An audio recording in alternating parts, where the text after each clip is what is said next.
The holiday season is over.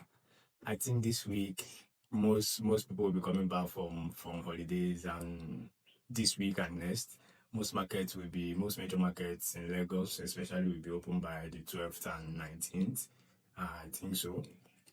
For my fellow online vendors, let's talk. How do we reduce, or how do we reduce? I won't use stop because you can't stop it. How do we reduce the online stereotype in Nigeria online business space of customers posting what I ordered versus what I got? How do we reduce that?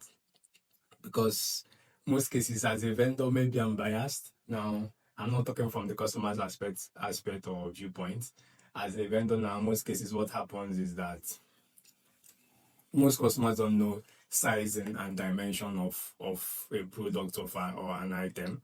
What happens is that maybe you, as a vendor, you omit to say the size or tell them the dimension. You assume that they know, or they are familiar with it, but most times they're not familiar with it.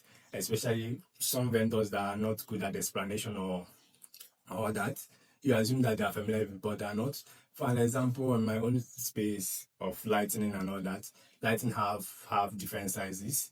Maybe when a customer sends you a picture of a lighting fixture to that they want, you find out that maybe they don't know the size and the prices differ. You kind of have to explain to them the difference in sizes and all that. And most time when you meet to do that, you see that what the mental picture the customer have is different from the mental picture, the picture that the customer saw, and the mental picture that they have is different from the live item they receive. Not that it's different in specs or in quality, but the mental picture they already have is quite different. And this mostly happen when they don't exactly know the size of the item and all that. Then you see, I'm using the example for my own side now. You know the example on your own side, especially this for vendors that are excellent in service and know the quality of what they're delivering or what they're sending. Because most times you see that what is actually delivered or what that was delivered is totally different from what was ordered. So tell me, what do you think?